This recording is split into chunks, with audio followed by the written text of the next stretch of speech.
bắt tọt từ bốn thế này cô với mẹ rõm thằng hai thế là mỏ được vì chết can đấy là cô nó ai tức bài được chỉ xịt nó cha ai chỉ mà thơ vài can khăn là cô cha ba đây là cô chẳng bản thà nè chật kháng cứ chỉ đường sòng khăn nè ngọc nè rộp an nằng nè chật khang cứ sòng khăn nè để quạt đo bò đầm miền ao dương hai dương ai đừng chưa tộc chật tới kho rưỡi trâu nó cứ nè chật kháng sòng khăn đài hay bọc cột luôn ai có thở miền cà tây bị cha nè bạn cha nước nông cà đã sầm ra chất phơi sẽ bà ca mà vậy mùi hay chật đài món cứ bộ nè cầm bông tầm miền tục hai mà rộp đọt tờ bố ao chui nước nông cà đã sai bài nhà hà cha ôn một bộ miền bài nhà hà để dạy về phần mà này hai chia mà hai nè cô đại xe nhung tên nam và tọt bỏ kề hay nhung và tọt máu sẽ là snam chẳng một ôn từ bốn snam bị bệnh từ bốn nhung cắt cái chổi nè cô bị chổi từ tôi chơi bàn tay đại xe nhung và tọt chồn chẳng tới vía tập năng vi si đó sạch dương kháng nè cô chẳng tới có bạc tranh từ chia snam tới chín chẳng tới nè cô hay tận năng từ lại mà ôn và hai đọc $chiếng này $10 chiếng hay bật tọt luôn ai mẹ nẹt lụa bật tọt ao thì tên nhung hay cái miếng phèp pin là bị bật tọt ôn cái phèpได้bàn tay cái trên chỉ video clay ở dương tịt tay cái ở bị chẹt tiền hay bật tọt bị bật tọt hay miếng ca này nôm nọc nông ca đại liệp nam rồi có take care แบบ na មានថ្នាំលាបខាងក្រោយការបតក់នឹងដែរឬទេ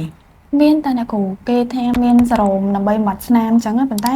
ខ្ញុំលាបហើយវាអត់មានបាត់សោះអ្នកគ្រូវាកាត់ទៅជាឡើងស្នាមអញ្ចឹងទៅចាអញ្ចឹងរយៈពេលដែលការបតក់ហើយវាតបៅឥឡូវហលួយនោះរយៈពេលប្រហែលមួយខែអត់ដល់មួយខែអ្នកគ្រូប្រហែលជាមួយអាទិត្យតែវាស្នាមនៅស្នាមហ្នឹងមួយខែពេលក្រោយពីលបូជាហើយវាដាច់ខាតទៅសស្នាមមកអូនប៉ុន្តែពីដំបូងឡើយគឺសាច់ស្អាតធម្មតាហើយមានបំណងចង់កាត់ប្រជួយ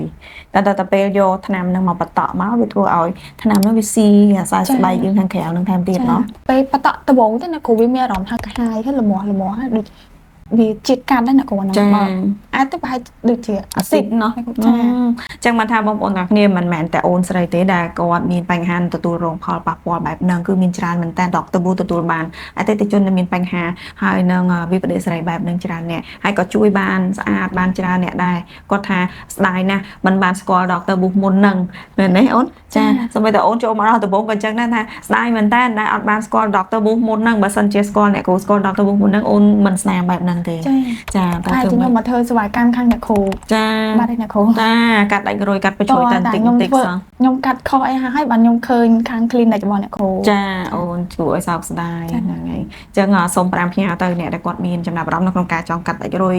កាត់បញ្ជួយអាចអញ្ជើញត្រូវរៀបចំណាមិនថា Dr. Bush ឬក៏ clinic ណាទេដែលគាត់មានជំនាញនឹងបច្ចេកទេសច្បាស់លាស់ម៉ាស៊ីនល្អទំនើបដែលអាចឲ្យបងប្អូនទាំងគ្នាទុកចិត្តបានតែសូមរកពេទ្យដែលមានបច្ចេកទេសនិងចំណេះជំនាញច្បាស់លាស់កុំទៅបតក់ថ្នាំបតក់អាស៊ីតដែលមិនដឹងប្រភពច្បាស់លាស់ហ្នឹងវាធ្វើឲ្យសាស្នាមដូចអូនចឹងហើយអ្នកគ្រូអរគុណណាដែលអូនផ្ដល់កិត្តិយសក៏ដូចជា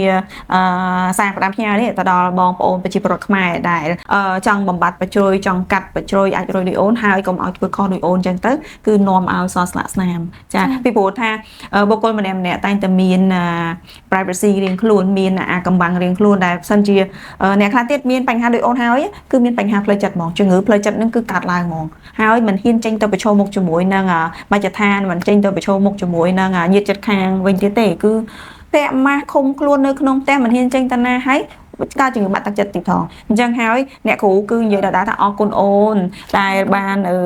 ជួយចែកម្លែកសារផ្ដាំផ្ញើនេះទៅដល់អ្នកដែលគាត់មានបំណងហ្នឹងកុំឲ្យខុស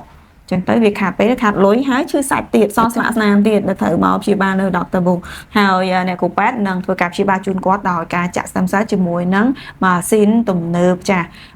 ដែលអាចជួយឲ្យស្លាកស្នាមនឹងបានដោះសាច់មកវិញបានប្រសើរបំបត្តិស្លាកស្នាមនឹងបានយ៉ាងល្អចឹងអាចតាមដានពីមួយខែទៅមួយខែអ្នកគ្រូពេទ្យនឹងបន្តអាប់ដេតជូនបងប្អូនទាំងគ្នាមើលថាតើអូនស្អាតពីដំណាក់កាលណាទៅដំណាក់កាលណាជូនទាំងអស់គ្នាចា៎